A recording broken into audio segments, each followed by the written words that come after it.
We don't need a 60-year-old overseeing cybersecurity. The 28-year-old director laughed. Hand over your badge. I did. I didn't mention that my clearance was the only thing keeping the government contract active. Monday morning, the Department of Defense terminated the $17 million deal. Sup, Reddit.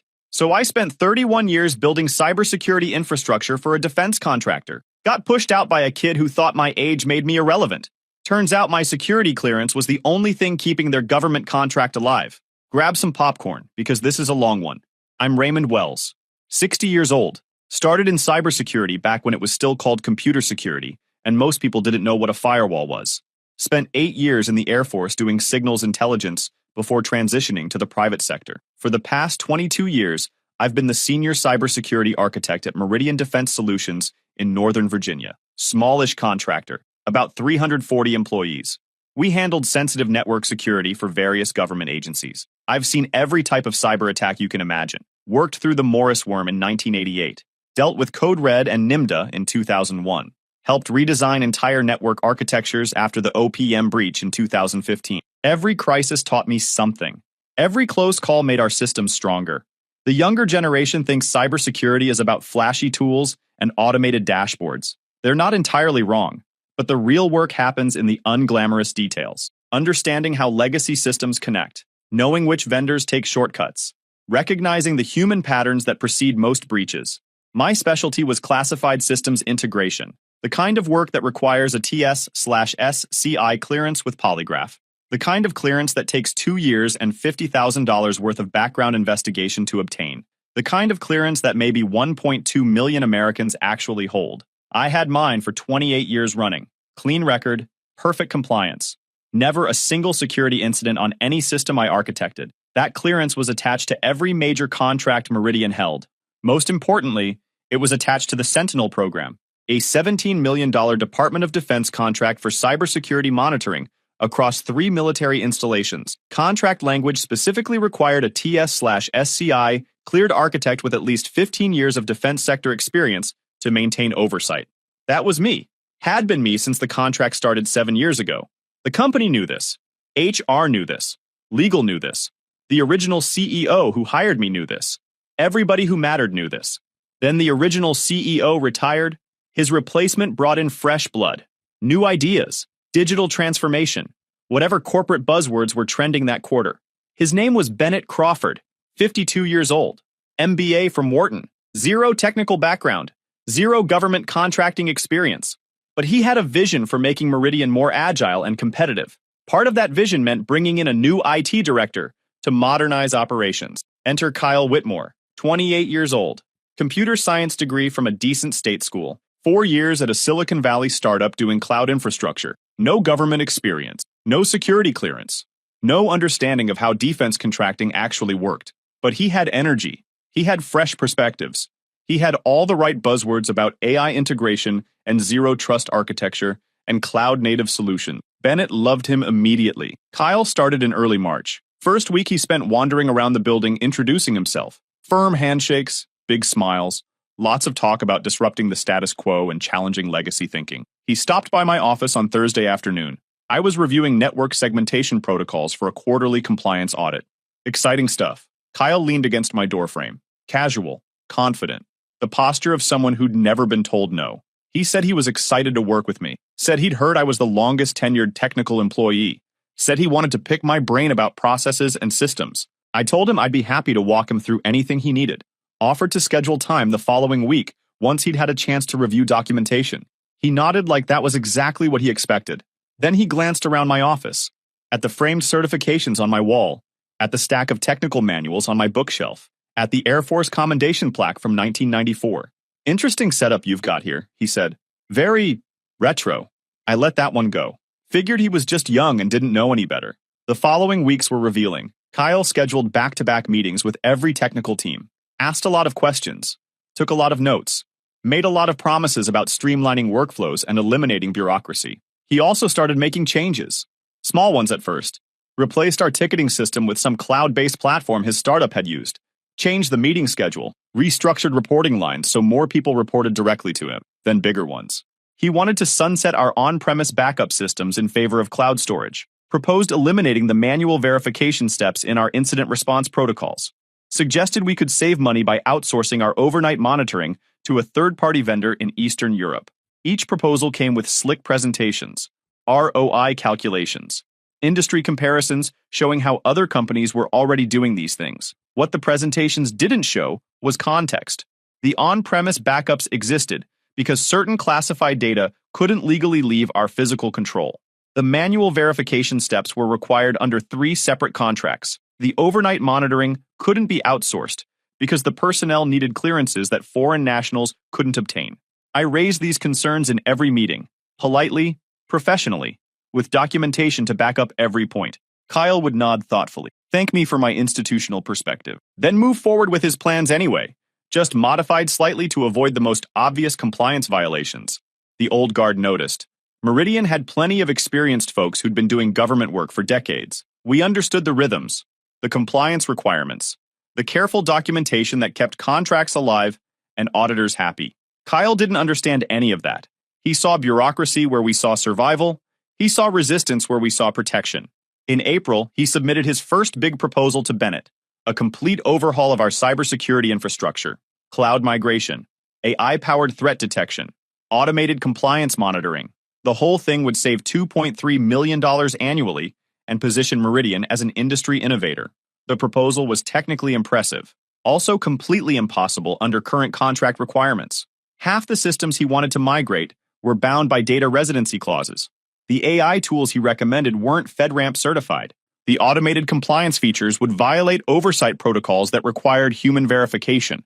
I pointed this out in the review meeting, calmly, professionally, with specific contract citations and regulatory references. Kyle's expression shifted, just for a second. Then he smiled and said he appreciated the feedback, but felt like we were letting legacy thinking limit our potential. Bennett nodded along, said we needed to balance compliance with innovation, said he trusted Kyle to find creative solutions. The meeting ended. Kyle didn't look at me on the way out. 2 weeks later, I got called into Bennett's office. Kyle was already there. So was Patricia from HR. Never a good sign when HR shows up unannounced. Bennett said they were restructuring the IT department, flattening hierarchies, eliminating redundant positions, making room for new talent that aligned with the company's evolving vision. My position was being eliminated. I sat there for a moment, processing. 31 years of service, 22 years at this company, perfect performance reviews, 0 security incidents, 3 commendations from government clients, a shelf full of certifications that I'd kept current because professionalism mattered. And they were cutting me loose because a 28-year-old thought I was redundant. I looked at Bennett, the man I'd helped navigate 3 major compliance crises, the company I'd protected during the 2019 contractor breach that took down 2 of our competitors, the position I'd held through 3 presidential administrations and countless policy changes. Kyle spoke up, voice measured but smug underneath. He said the cybersecurity landscape had evolved dramatically, said they needed people who could adapt to modern paradigms, said my skill set was valuable but no longer aligned with where they were heading. Then he said it. The line I'll remember forever. We don't need a 60-year-old overseeing cybersecurity. He actually laughed when he said it. Like it was obvious. Like my age was the whole argument, and nothing else needed to be explained. Like 6 decades of life experience and 3 decades of specialized expertise were disqualifications rather than qualifications. Bennett shifted in his chair, uncomfortable but not objecting. Patricia looked at her notepad. Nobody defended me. Nobody pushed back. Nobody asked whether this might be a terrible mistake. Kyle leaned forward. Hand over your badge. So I did. I unclipped my ID badge from my lanyard, set it on the desk, didn't say a word about the Sentinel contract, didn't mention that my TS/SCI clearance was the only thing keeping that $17 million deal active, didn't explain that terminating the cleared architect of record required 90 days notice to the contracting officer per section 4.7.2 of the agreement. They hadn't asked, and I wasn't in the business of doing free consulting for people who just fired me. Patricia handed me a folder. Severance terms, 2 months' pay, benefits continuation through June, a non-disparagement clause that went both ways. I signed everything, shook hands, walked out. My desk was already being cleared by security when I got back to my office. Standard procedure for terminated employees with clearances.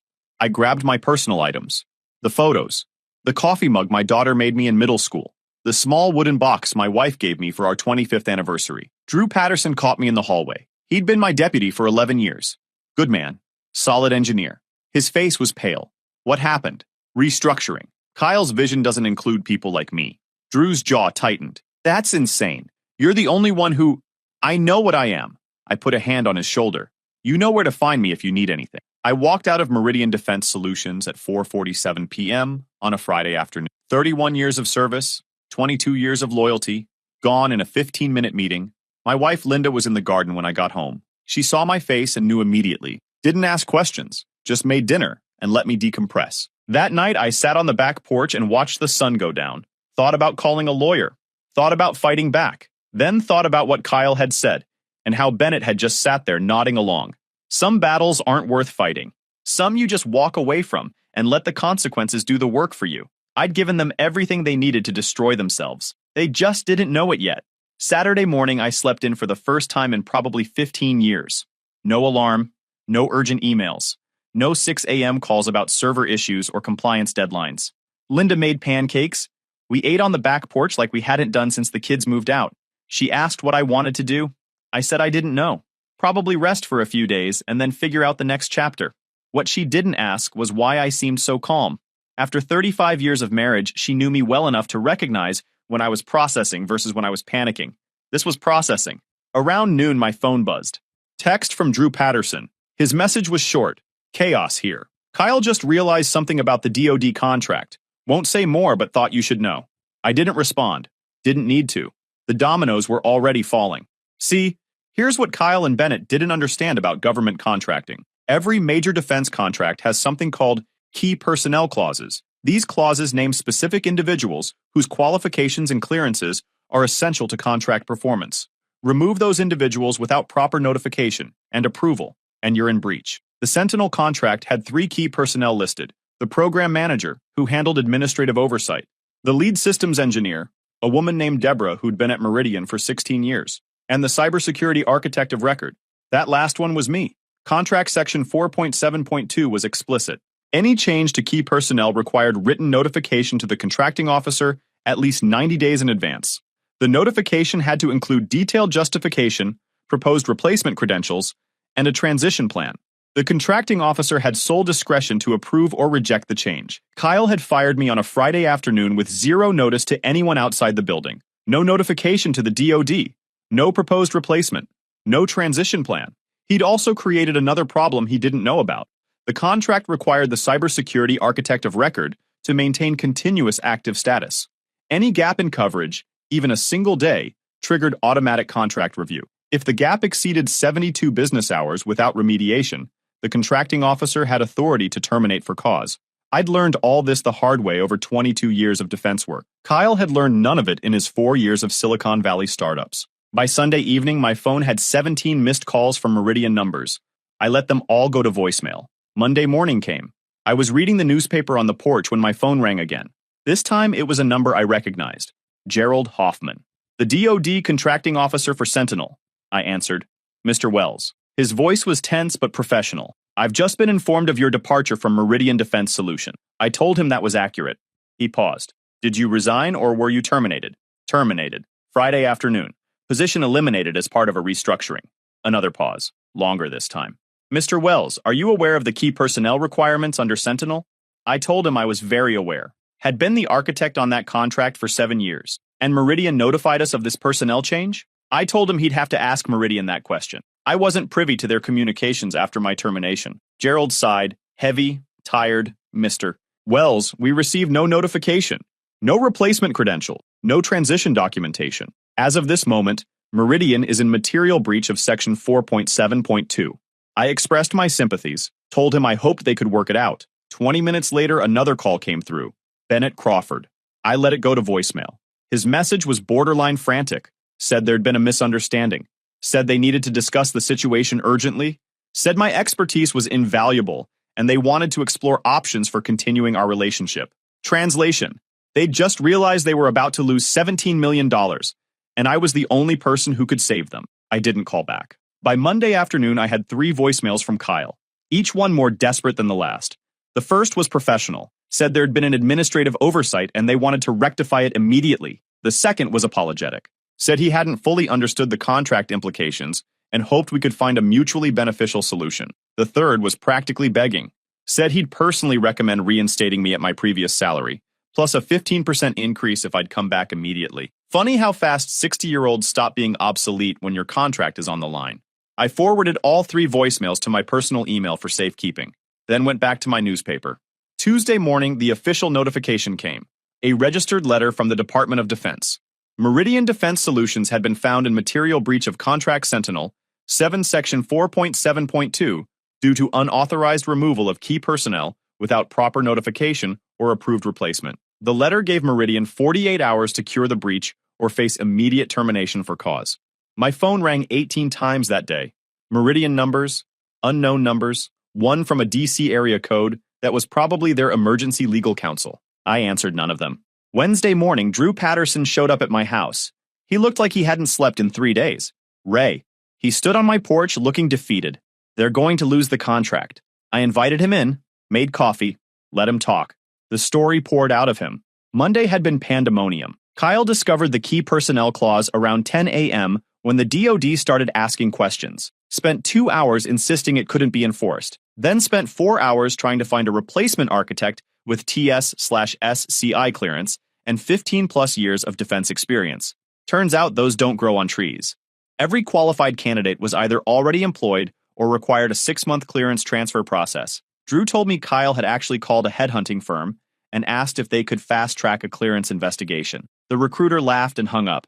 You can't fast-track federal background checks. Anyone who's worked in this industry for more than a month knows that. Bennett confronted Kyle in front of the entire leadership team, demanded to know why he hadn't researched the contract requirements before terminating essential personnel. Kyle tried to blame HR for not flagging it. Patricia reminded everyone that she'd sent Kyle a summary of key personnel designations during his first week. Kyle claimed he'd never received it. The email logs said otherwise. The IT team pulled the records. The email had been opened. The attachments had been downloaded. Kyle had even replied with a thumbs-up emoji and the words, "Got it, we'll review." He never reviewed it, never even skimmed it, just filed it away and forgot about it because compliance documentation was boring legacy thinking that didn't align with his innovative vision. By Tuesday, they were desperate. Started calling contractors, headhunters, former employees, anyone who might know someone with the right credential. They found 3 candidates nationwide who technically qualified. One was retiring next month and refused to take on new contracts. One was under non-compete with a competitor. One was willing but couldn't start for 90 days due to existing obligations. The 48-hour cure period was impossible to meet. Drew finished his coffee, looked at me with exhausted eyes. They're going to offer you anything to come back. Bennett authorized up to double your previous salary, plus a signing bonus. Kyle's been told to apologize personally. I set my cup down. Drew, I appreciate you coming here, but I signed a severance agreement. They paid me to leave quietly? I left quietly. This is different. The whole company is at stake. 340 people could lose their jobs if Sentinel goes away. I felt that one. Those employees hadn't done anything wrong. They were just caught in the blast radius of Kyle's arrogance and Bennett's negligence. But that wasn't my responsibility anymore. I told Drew I'd think about it. He nodded, didn't push. Just thanked me for the coffee and left. Linda found me on the porch that evening. She'd heard enough of the phone calls to piece things together. What are you going to do? I haven't decided yet. She sat down next to me. That many people losing their jobs, that's a lot of weight. It is. But they didn't care about my 31 years when they decided I was too old to matter. Why should I care about their problems now? She didn't have an answer for that. Neither did I. Thursday morning, I got a call from someone I didn't expect. Victoria Ashford. She was the chief legal counsel at Meridian. We'd worked together on contract negotiations for 15 years. Respected each other professionally, even if we weren't close. Raymond. Her voice was measured. Lawyer calm. I know you have no obligation to speak with me, but I'm hoping you'll hear me out. I told her I'd listen. She laid it out plainly. The Sentinel contract was terminating at midnight Friday, unless they could demonstrate immediate remediation. No other contract could absorb the revenue loss. They'd have to lay off at least 180 people within 60 days. She said she understood why I was angry, said she'd reviewed the circumstances of my termination and found them deeply troubling, said Kyle had acted without proper authorization or due diligence, and Bennett had failed in his oversight responsibilities. Then she made the pitch. We're prepared to offer you full reinstatement at 2.5 times your previous salary, a 3-year guaranteed contract with termination protection, a formal written apology from Kyle Whitmore, and a seat on the advisory board with input on all major strategic decisions. I let the silence stretch. She continued, "We're also prepared to remove Kyle from any supervisory role over your position. You'd report directly to Bennett. The same Bennett who sat there and let Kyle fire me?" Victoria paused. "Bennett has reconsidered his leadership approach in light of recent events. I told her I needed time to think. She said the deadline was midnight Friday. I told her I understood deadlines. After she hung up, I sat with it. The offer was substantial, more than substantial. It was an acknowledgement that they'd been catastrophically wrong and were willing to pay almost any price to fix it. But here's the thing about being publicly humiliated by someone who thought your age made you worthless. Money doesn't erase that. Titles don't erase that. Even apologies don't really erase that." Kyle had laughed when he said I was too old. He'd laughed like it was a joke that everyone understood. Like 60 years of life and 31 years of expertise were punchlines. I called my daughter that afternoon. Rachel lived in Boston now. Data analyst at a healthcare company. Smart kid. Always had good instincts. She'd watched me navigate corporate politics her whole life. Sat through enough dinner table conversations about work stress to understand how these things played out. She listened to the whole story without interrupting. When I finished, she was quiet for a moment. I could hear her breathing on the other end of the line, processing the way she always did before giving her honest opinion. "Dad, what do you actually want here?" "I want to never see Kyle Whitmore's face again." "Okay. What else?" "I want them to understand that experience matters. That you can't just throw away decades of knowledge because you're chasing some fantasy about innovation and youth. I want them to feel what it's like to need something they casually discarded." She paused. "But do you want to go back? Like actually work there again? Wake up every morning and walk into that building knowing what they did?" I thought about it. Really thought about it. The building I'd walked into for 22 years. The desk where I'd solved 1,000 problems. The people I'd mentored and the systems I'd built. The coffee machine in the break room that only I knew how to fix properly. Then I thought about Kyle in the next office, Bennett in the corner suite, the HR meeting where they'd handed me a folder and shown me the door. The laugh. That dismissive, arrogant laugh. "No, I don't think I do." "Then don't." She said it simple, like it was obvious. "They made their choice, Dad. Now they get to live with it. You don't owe them a rescue. What about the other employees? What about them? Did any of them stand up for you in that meeting? Did anyone push back on Kyle's restructuring? Drew did. Afterward. Afterward doesn't count. If they wanted you there, they should have fought for you when it mattered."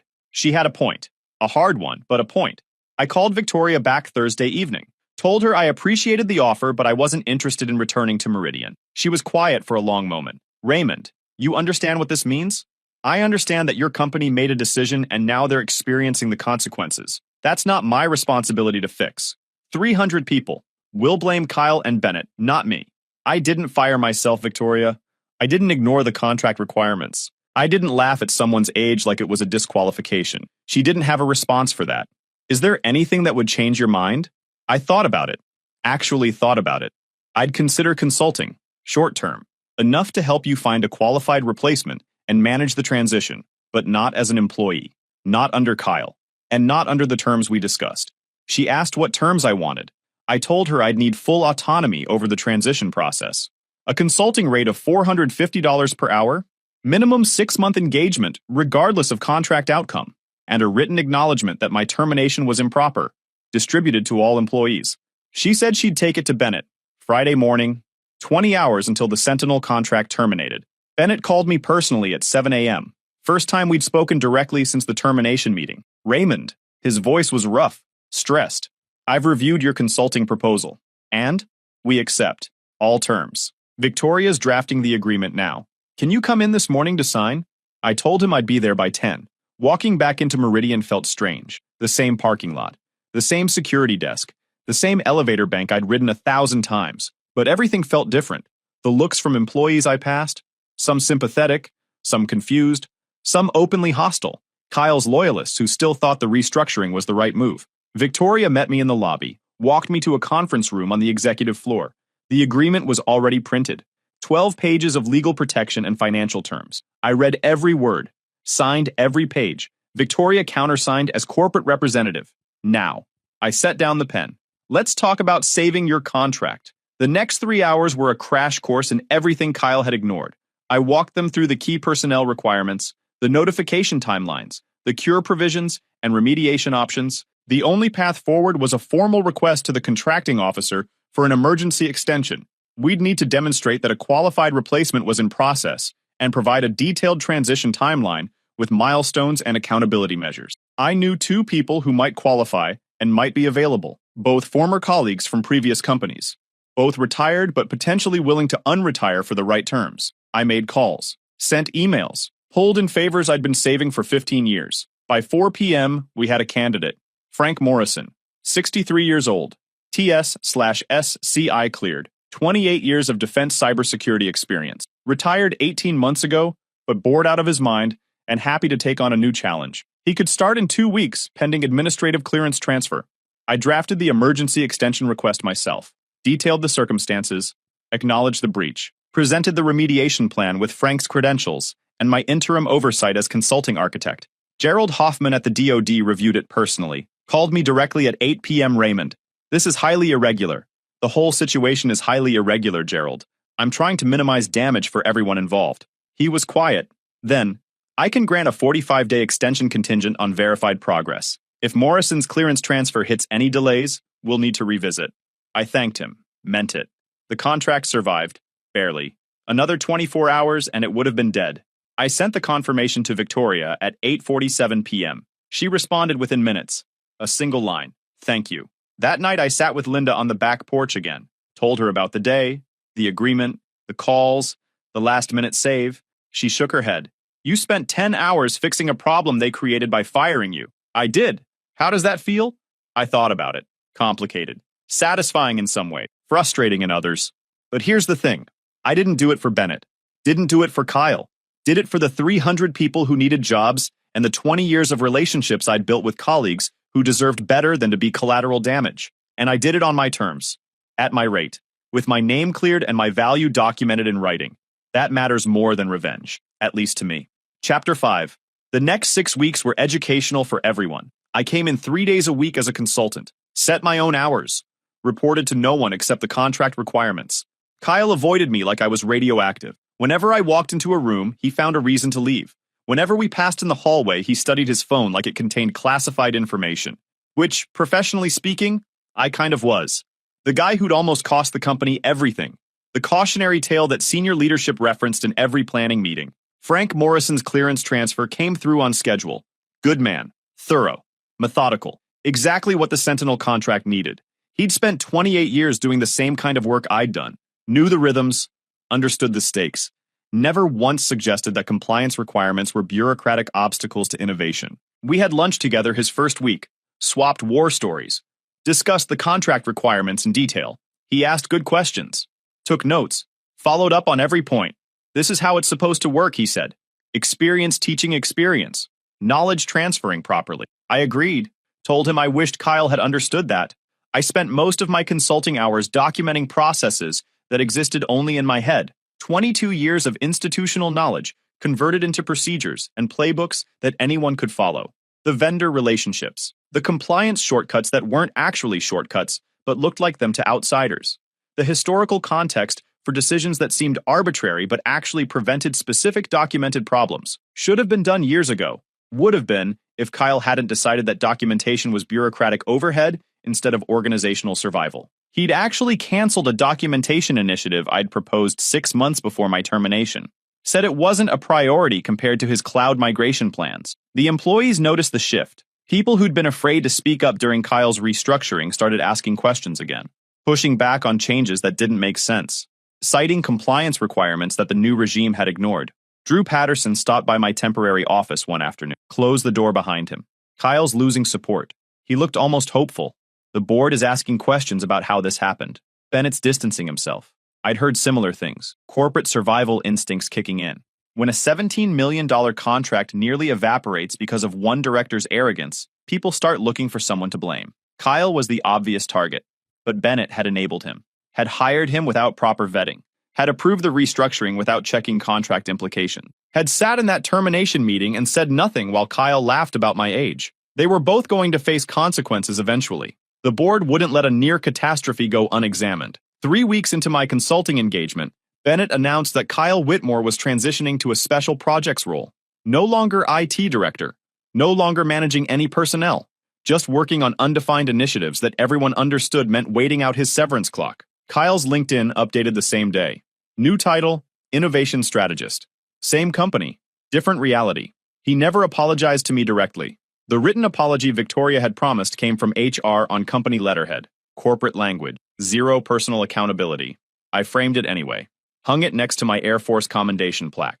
Week 5 brought another development. The board hired an outside firm to audit Meridian's contract compliance process. Standard response to a near miss of this magnitude. When you almost lose your biggest contract because of preventable negligence, investors start asking uncomfortable questions. The auditors spent 3 weeks reviewing documentation, interviewing employees, mapping personnel changes against contract requirements, building a comprehensive picture of everything Kyle had touched since arriving.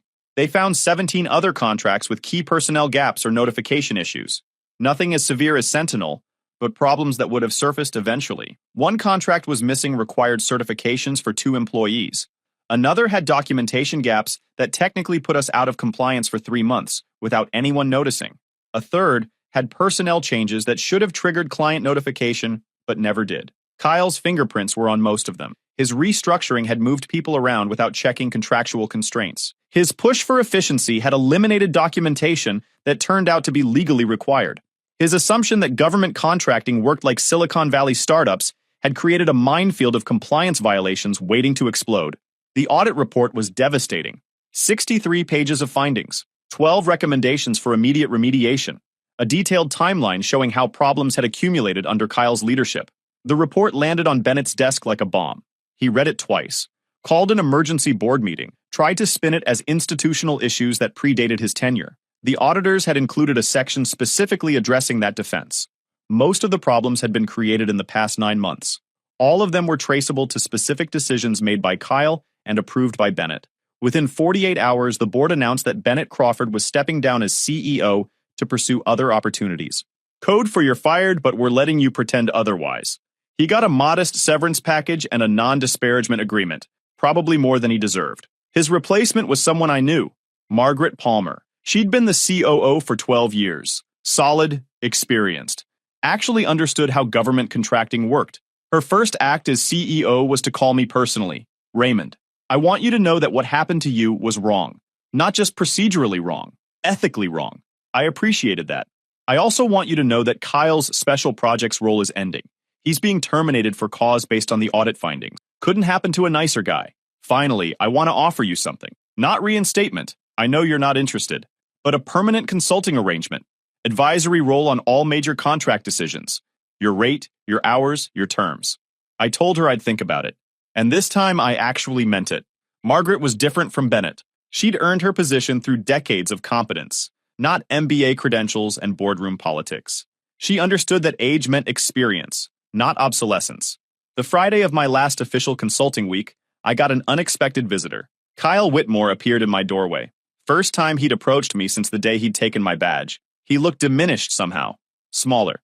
The confidence that had radiated off him 3 months ago was gone, replaced by something that looked almost like humility. Mr. Wells, do you have a minute? I gestured to the chair across from my desk. He sat down, didn't make eye contact right away. I wanted to apologize. His voice was quieter than I remembered, not for the company letter. Personally, for what I said in that meeting. I waited, let him sit in the silence. I was arrogant. He finally looked up. I thought I understood this industry because I understood technology. Turns out technology is maybe 20% of what actually matters here. The other 80% is relationships and compliance and institutional knowledge. Things that take decades to build. True? He swallowed. The age comment. That was inexcusable. I looked at your experience and saw something outdated instead of seeing what it actually was. I was wrong. I studied him for a moment. This was either genuine growth or a calculated attempt to improve his professional reputation before hitting the job market. Maybe both. Kyle, I appreciate the apology. Genuinely. But here's what I want you to understand. He nodded, listening. When you laughed about my age, you weren't just insulting me. You were dismissing everything I'd built. Every late night solving problems. Every crisis averted. Every relationship cultivated over 30 years. You reduced all of that to a number and decided it made me worthless. He looked down again. That's not something an apology fixes. That's something you carry. And hopefully it changes how you approach people in the future. Because somewhere out there is another 60-year-old with 30 years of knowledge that you're going to need someday.